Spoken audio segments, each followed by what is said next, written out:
బాగా వింటూ ఉంటాం కదా diagnostics mafia, not with in the hospitals also, out side the hospitals కూడా ఈ డయాగ్నోస్టిక్ చైన్స్ కానీ వీళ్ళు ఫాలో అవుతున్న ప్రొసీజర్స్ ఎంతవరకు హెల్తీ?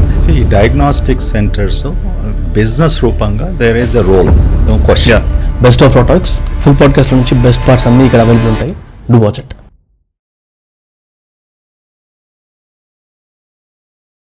సార్, ఇందాక మీరు టెస్ట్ గురించి మాట్లాడారు కదా సార్, అక్కడ I thought you'll be the only person who can be vocal about this concept అని, అందుకే మిమ్మల్ని అడుగుతున్నాను నేను. మన హైదరాబాద్ ఆర్ మేజర్లీ తెలంగాణ, ఆంధ్రప్రదేశ్లో బాగా వింటూ ఉంటాం కదా డయాగ్నోస్టిక్స్ మాఫియా. నాట్ షూర్ అంటే ఎంతవరకు నిజమో కాదో తెలీదు, but not with in the hospitals also, out side the hospitals కూడా ఈ డయాగ్నోస్టిక్ చైన్స్ కానీ వీళ్ళు ఫాలో అవుతున్న ప్రొసీజర్స్ ఎంతవరకు హెల్తీ? అంటే కాస్ట్ ఎక్కువ తీసుకోవడము, తక్కువ తీసుకోవడము అనేది ఒక పద్ధతి అయితే, to reduce the cost or maybe to reduce ఏమంటారు ఎక్కువ ఆఫర్స్ ఇచ్చి క్లయింటల్ని తెచ్చుకోవడానికి రాంగ్ రిపోర్టింగ్, అంటే ఎక్కువ పారామీటర్స్లో టెస్ట్ చేయకుండా తప్పులు చేస్తాడు, ఇవన్నీ చదువుతూ వస్తున్నా కొన్ని ఆర్టికల్స్లో వాటిలో. But what do you feel about what's happening here? Of course భయపెట్టడమో కాదు ఉద్దేశం, బట్ రియాలిటీ గురించి ఒకసారి టచ్ చేయాలంటే. ఈ డయాగ్నోస్టిక్ సెంటర్స్ బిజినెస్ రూపంగా there is a role, no question. Okay, in fact diagnostic centres have done చాలా మటుకు వాళ్ళ వలన 1970s నుంచి ఇలాంటి పెట్టినప్పటికీ, పెద్ద ఎత్తున పెట్టినప్పటికీ దే హ్యావ్ బిన్ చాలా మటుకు హ్యావ్ బిన్ హెల్ప్ఫుల్. ఆ టైంలో ఇంతకన్నా హాస్పిటల్స్ ఎక్కడ ఉండేది? Patients have to go, blood test చేయడానికి, యూరిన్ టెస్ట్, స్టూల్ టెస్ట్ చేయడానికి you have to go to lab. తర్వాత ఏమైంది మెల్లమెల్లగా, like any other business, okay, 2-3 diagnostic పెద్ద సెంటర్స్తో మళ్ళీ అది మష్రూమ్ అవుతూ ఇప్పుడు వేలాది డయాగ్నోస్టిక్ సెంటర్స్ ఒక సిటీల్లో చేసినప్పటికీ ఇలాంటి కాంపిటీషన్ వచ్చినప్పటికీ ఏం చేస్తారు, అన్హెల్తీ ప్రాక్టీస్ అవుతుంది. తర్వాత రెగ్యులేషన్ ఎక్కడుందండి మన దగ్గర? నువ్వు లైసెన్స్ ఈజీగా తీసుకోవచ్చు, that's not a problem. Licence ఇచ్చేవాడు కూడా ఆ లైసెన్స్ పర్సన్స్ అది ఇంటరాక్ట్ అవుతున్నారో is it really honestly they are evaluating and what not. Okay, so licence is very easy to get it. దాని తర్వాత ఎవరు, who is checking this things? Okay, quality ఎవరు measure చేస్తున్నారు? Audit, absolutely this thing forget. Okay, ఒక నిమిషం కొరకు మనం అనుకున్నాం చేసేదంతా కరెక్ట్గా చేస్తున్నారు. Let us think like that. డయాగ్నోస్టిక్ సెంటర్స్లో ఎండాస్కోపీ చేయడం ఏందండి? అప్పర్ జిఐ ఎండాస్కోపీ చేయడం ఏంటండి? క్యాన్సర్ టెస్ట్ వాళ్ళే డయాగ్నోస్ చేసేసి కొంతమంది పెట్ సిటీస్ చేయడం ఏందండి?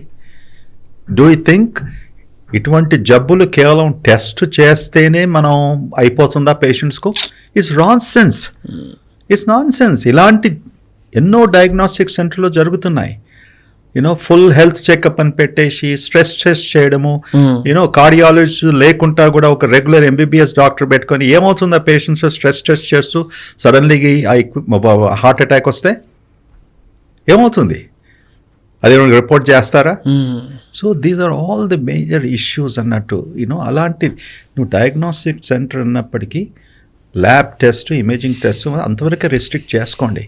బట్ ఆ గ్రీడు ఎలాంటికి వెళ్ళిపోయిందంటే కేవలం నువ్వు టెస్ట్ రికమెండ్ చేసినప్పటికీ ఒక ఇన్ఎక్స్పీరియన్స్ డాక్టర్ అక్కడ ఉండేసి ఇవన్నీ టెస్ట్ చేసినప్పటికీ ఎవరిచ్చారు నీకు? ఈ చనువు ఎవరిచ్చారు? ఈ గైడ్లైన్స్ ఎవరిచ్చారు? ఎందుకు చేస్తున్నారు మీరు? నువ్వు చేసేప్పటికీ ఎలా డయాగ్నోస్ చేస్తున్నావు, ఏం చేస్తున్నావు? అది చేయకమే కాకుండా ఇష్టం వచ్చినట్టు ఏదైనా ప్రిస్క్రిప్షన్స్ రావడము అండ్ సెండ్ దెమ్ అవుట్. కొంతమంది రిపోర్ట్స్ చూసినప్పటికీ ఆశ్చర్యం అవుతుంది, ఎందుకు చేస్తున్నారు ఈ టెస్ట్? What is this? ఈ ప్రజల్లో ఇది ఇది ఒక 1000 రూపాయలు తక్కువ కదా ప్యాకేజ్, ఇది నిజంగానే రికమెండ్ చేస్తున్నాడు, ఇది మాకు కావాలండి. ప్రజల్లో మనం they need to understand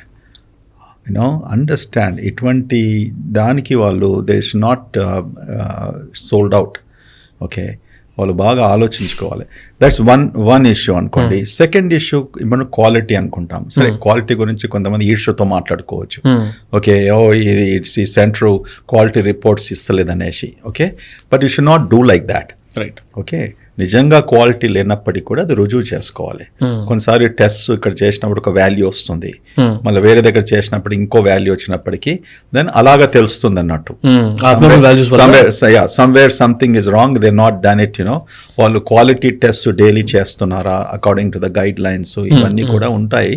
so but we do not need so many diagnostic centers. Just like anything else in life, car companies 20 brands ఉన్నాయి ఇప్పుడు ఇండియాలో. మారుతి నుంచి మొదలుకొని హుండాయ్ వరకు ఎవ్రీ ఇయర్ న్యూ కార్స్ వస్తాయి. But who is going to decide? You have to decide. అంటే test రిజల్ట్ని బట్టే కదా సార్, దాన్ని ట్రస్ట్ చేసి నమ్మాల్సింది, దాన్ని అది ట్రస్టే పోతుంది కదా. ట్రస్టే పోతుంది అంటే you should look into it, basically decide. Fine, test ఉన్నాయి, that's what I told you. ఈ జవాబు ఇచ్చేటప్పుడు నేను క్వాలిఫై ఎలా చేశానంటే, we need diagnostic centres. It's good thing they have. Okay, access to care ఉంటుంది, దగ్గరగా ఉంటుంది. కానీ ఒక డయాగ్నోస్టిక్ సెంటర్ పెట్టుకొని ఒక మినీ హాస్పిటల్గా నువ్వు ట్రాన్స్ఫర్ చేసుకున్నావు, okay, for your greed, that's wrong. That is absolutely wrong, you know. And ఇంకోటి, ఈ మధ్యలో ఈ గట్ గురించి అవేర్నెస్ పెరుగుతుంది కాబట్టి నేను కొత్తగా ఈ చేంజ్ ఓవర్ చూసాను, or addition into the business model అనుకోండి. ఈ పూప్ టెస్టింగ్ అని, లేకపోతే ఈ సెంటర్స్ బాగా వచ్చేసాయి. అంటే అంటే మీ దృష్టిలో ఏంటి, అసలు కరెక్టా కాదా, అసలు ఏం నడుస్తుంది అక్కడ, అంత ఇంపార్టెంటా? సో నా పేషెంట్స్కి చెప్తూ ఉంటాను almost every day, sir should I get ఈ స్టూల్ టెస్ట్ గట్ మైక్రోబయామ్ కొరకు చేసుకుందామంటే వాళ్ళకి చెప్తాను, ఓకే, నీకు ఎక్కువగా డబ్బు ఉంటే ఎవరికైనా డొనేట్ చేయండి ఆర్ఫనేజ్కు, లేకుంటే ఏదైనా నీకు ఇష్టం అంటే చెప్పేసి ఏమంటానంటే, ఇప్పటి వరకు రీసెర్చ్లో ఇంకా ప్రూవ్ కాలేదు గట్ మైక్రోబయామ్. దీనికి నేను ఎవరితోనైనా ఛాలెంజ్ తీసుకుంటాను. Go and read the guidelines, there is no recommendation. Okay, ఇంత క్లియర్గా ప్రింట్లో ఉన్నప్పటికీ కూడా, ఇంటర్నేషనల్ గైడ్ లైన్స్ ఉన్నప్పటికీ కూడా, పెద్ద పెద్ద హాస్పిటల్స్, పెద్ద పెద్ద స్పెషలిస్ట్స్ ఈ పేషెంట్స్కు ఎందుకు చేయిస్తున్నారో కన్ఫ్యూజ్ చేసేసి పడేస్తున్నారు. అండ్ మన దగ్గర స్టాండర్డైజేషను లేదు. ఎందుకు ఇది రికమెండ్ చేయలేదంటే, we have not standardize yet. ఈ టెస్ట్ను ఎలా చేయాలి, చేసినప్పటికీ దాని ఇంటర్ప్రిటేషన్ ఎలా చేయాలి, ఇంటర్ప్రిటేషన్ చేసినప్పటికీ దానివల్ల మనం ఎలా ట్రీట్మెంటు అడ్వకేసీ చేయాలి, అది ఇంకా ఎస్టాబ్లిష్ కాలేదు. కేవలం టెస్ట్ చేసినప్పటికీ కన్ఫ్యూజన్ రిపోర్ట్లో ఇచ్చి, ఓకే, ఎవరో ఒకడు వాడు అది కొట్టు పెట్టుకొని ఆ శాంపుల్ ఇంకెక్కడికో పంపిస్తున్నాడు, ఏదో జీన్ సీక్వెన్సెస్కు వాళ్ళ పేరు మీద రిపోర్ట్ ఇస్తున్నాడు, వైట్ లేబులింగ్. ఓకే, 5 పేజీలు 6 పేజీలు 7 పేజీలు ఉన్న వరకు నేను ఒక ఛాలెంజ్ చేస్తాను, ఏ డాక్టర్ కానీ అది ఇంటర్ప్రిట్ చేసేసి ఇది కరెక్ట్ చేశాడని నాకు తీసుకురండి, I will take the challenge. Okay, I'm really telling me పాడ్కాస్ట్లో చెప్తాను. So there is no recommendation right now for anybody to do a stool test for gut microbiome. Recommendation అంటే మీరు అంటుంది కౌన్సిల్ నుంచి. There's no scientific recommendation to do it now at this point in time. ఒకవేళ మీరు చేసుకుంటే మీ ఇష్టం. ఆ results ఎలా ఇంటర్ప్రిట్ చేసి దాని ప్రకారం ఏం అడ్వైస్ చేయాలి అనేసి దాని గైడ్ లైన్స్ లేవు, అంతే. That's all there to it. You know, కొంతమంది డబ్బున్న వాళ్ళు ఏం చేస్తారు, హెడ్ టు టో ఎంఆర్ఐ చేయమంటారు, head to toe PET CT చేయమంటారు. నా వెయిట్ లాస్ ఉంది, ఆకలి లేదన్నప్పటికీ దానికి మేము రిఫ్యూజ్ చేయలేం కదా. నువ్వు చెప్తున్నావు చేసుకోమని. ఒక పేషెంట్ వచ్చి అడిగినప్పుడు మేము చెప్తాం, మా దగ్గర చేయము, ఓకే, ఈ పలానా ల్యాబ్స్ ఏదో చేస్తుందంటే అది మీ ఇష్టం, ఆ రిపోర్ట్ తీసుకొని నా దగ్గరకు రాకు, మీ కన్సల్టేషన్ ఫీజు వద్దు బాబు, నాకు తెలియదు ఎలా ఇంటర్ప్రిట్ చేయాలి. ఓకే, క్లియర్గా చెప్పేస్తాను అంతే. ఓకే, అది ఈ మధ్య బాగా రెగ్యులర్ చూస్తున్నాం కదా, సో మాకు కూడా ఒక డిస్కషన్ వచ్చింది. So I thought last unit రెగ్యులర్గా అడుగుతారండి, అని ఈవెన్ ఎడ్యుకేటెడ్ పీపుల్ ఆల్సో. వాళ్ళ తప్పేం లేదు బాబు, నేను కూడా వెయిట్ అది కదా వింటున్నప్పుడు వాళ్ళ తప్పేం లేదు కదా.